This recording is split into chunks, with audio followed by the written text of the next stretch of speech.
പിന്നീട് പിന്നീടുണ്ടായ സംഭവം എന്ന് പറഞ്ഞാൽ ബിനു രണ്ടാമത് ഞാൻ ഈ സത്യം പറഞ്ഞൊരു വാർത്ത ചെയ്തപ്പോൾ കുട്ടിയുടെ അച്ഛൻ വിളിച്ചിട്ട് പറഞ്ഞു എത്ര കാശ് വേണമെങ്കിലും കൊടുക്കാമോ, വീഡിയോ ഡിലീറ്റ് ചെയ്യാൻ. ഞാൻ പറഞ്ഞു പറ്റുകയില്ലെന്ന്. അതിൻ്റെ പേരിലാണ് ഞാനും അദ്ദേഹം തമ്മിൽ പിണക്കമായതും അദ്ദേഹത്തിൻ്റെ മോൾ എന്നെ വിളിച്ച് വീണ്ടും ഒരു ഭീഷണിയുടെ കേസ് കൊടുക്കുന്നു. ഞാൻ കേസൊക്കെ എത്ര കൊടുത്തത്, ഈ കൊടുത്തവന് കേസ് വല്ല പ്രശ്നമുണ്ടോ? അതൊന്നും എനിക്ക് പ്രശ്നമില്ല. എന്ത് കേസ് കൊടുക്കാനാണ്? സത്യം പറയുന്നതിന് കേസ് കൊടുക്കുന്നതിന് എന്ത്? അത് നമുക്ക് കോടതി തെളിയിക്കാമല്ലോ. ഞാൻ പറഞ്ഞു അങ്ങനെ ഒന്നും പേടിപ്പിക്കേണ്ട, ചാനലുകാർക്കെതിരെ കേസ് കൊടുക്കുമെന്ന് എന്നോട് പറഞ്ഞു. ഞാൻ പറഞ്ഞു കൊടുത്തോളാൻ പറഞ്ഞു. എനിക്ക് ദേഷ്യം വന്നെന്ന് പറഞ്ഞു കഴിഞ്ഞാൽ, കഴിഞ്ഞ ദിവസം മനോരമയും മാതൃഭൂമിയിൽ ഒരു വാർത്ത കണ്ടു, കുട്ടി ഒളിച്ചു പോയിട്ടില്ല, അച്ഛൻ്റെ അടുത്താണെന്ന്. പക്ഷെ അത് തെറ്റാണ്. കുട്ടി ഒളിച്ചു പോയത് തന്നെയാണ്. അനുവുമായിട്ടുള്ള ഒരു ബന്ധവും ആ കുട്ടി വിട്ടിട്ടില്ല. ആ കുട്ടി ഇപ്പോൾ അനുവിൻ്റെ കൂടെയുമാണ്. ചാനലുകാരെ തെറ്റിദ്ധരിപ്പിച്ചിട്ടുള്ള ഒരു വാർത്തയാണ് ഇപ്പം വന്നുകൊണ്ടിരിക്കുന്നത്.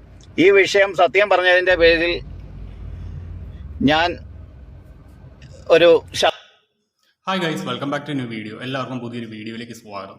സോഷ്യൽ മീഡിയ ഇൻഫ്ലുവൻസറായ അഖിൽ NRDയുടെ മുൻ ഭാര്യ മേഘയുമായി ബന്ധപ്പെട്ട ഒരു അപ്ഡേറ്റ് ആണിത്. താല്പര്യമുള്ളവർ മാത്രം കാണുക, അല്ലാത്തവർ ദയവ് ഇത് സ്കിപ്പ് അടിച്ചുക. കഴിഞ്ഞ ദിവസം മേഘയുടെ കുടുംബ സുഹൃത്തായിട്ടുള്ള ഒരു വ്യക്തിയുടെ വോയിസ് പുറത്തേക്ക് വന്നിരുന്നു. മേഘ നിലവിൽ അവരുടെ പിതാവിൻ്റെ ഒപ്പമാണ്. അഖിലുമായിട്ടുള്ള ബന്ധം വേർപ്പെടുത്താനുള്ള നടപടികൾ എന്തായാലും തുടങ്ങിയിട്ടുണ്ട്. അഖിലിൻ്റെ അച്ഛനാണ് ഈ പ്രശ്നങ്ങൾക്കെല്ലാം കാരണക്കാരൻ എന്നൊക്കെ ആരോപിക്കുന്ന ഒരു വോയിസ് ക്ലിപ്പായിരുന്നു പുറത്തേക്ക് വന്നത്.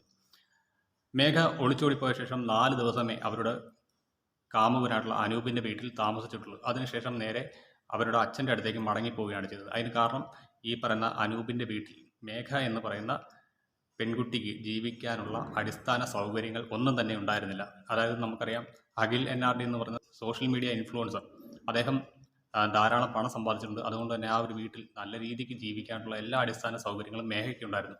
പക്ഷേ ഒരു ബെസ്റ്റ് ഡ്രൈവറായിട്ടുള്ള അനൂപിൻ്റെ വീട്ടിലേക്ക് ചെന്നപ്പോൾ കഥ മാറിപ്പോയിട്ടുണ്ടായിരുന്നു. ഈ ഒരു സാഹചര്യത്തിലാണ് അവിടെ ജീവിക്കാനുള്ള ബുദ്ധിമുട്ട് കണക്കാക്കിക്കൊണ്ട് മേഘ എന്ന് പറയുന്ന പെൺകുട്ടി അവരുടെ പിതാവിൻ്റെ അടുത്തേക്ക് മടങ്ങിപ്പോയത്. ഇതിൻ്റെ അടിസ്ഥാനത്തിലാണ് മനോരമ ഉൾപ്പെടെയുള്ള മാധ്യമങ്ങൾ ഈ പറയുന്ന മേഘ ഒളിച്ചോടി പോയിട്ടില്ല, അവരുടെ പിതാവിൻ്റെ ഒപ്പമുണ്ടെന്ന് പറഞ്ഞ് വാർത്ത കൊടുത്തു. ഈ ഒരു സാഹചര്യത്തിലാണ് അവരുടെ ഒരു കുടുംബ സുഹൃത്ത് ഇതല്ല യാഥാർത്ഥ്യം, ഈ കാര്യങ്ങളൊക്കെയാണ് നടന്നതെന്ന് ആരോപിച്ചുകൊണ്ട് ഒരു വോയിസ് പുറത്തുവിട്ടത്.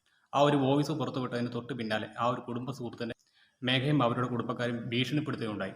ഈ പറയുന്ന വ്യക്തിയെയും യൂട്യൂബേഴ്സിനെയും എല്ലാം കേസിൽ കൊടുക്കുമെന്നുള്ള ഭീഷണിയാണ് മേഘയുടെയും കുടുംബത്തിൻ്റെ ഭാഗത്തു നിന്നുണ്ടായത്. എന്നാൽ ഈ ഒരു വിഷയത്തിൽ നിങ്ങളുടെ അഭിപ്രായം എന്തായാലും രേഖപ്പെടുത്താണ്ട് മറക്കരുത്. സോ ഗൈസ്, ഇത്രയുള്ളൂ നമ്മുടെ വീഡിയോ. ഇഷ്ടപ്പെട്ടാൽ ലൈക്ക് ചെയ്യാനും കമൻറ്റ് ചെയ്യാനും മറക്കരുത്.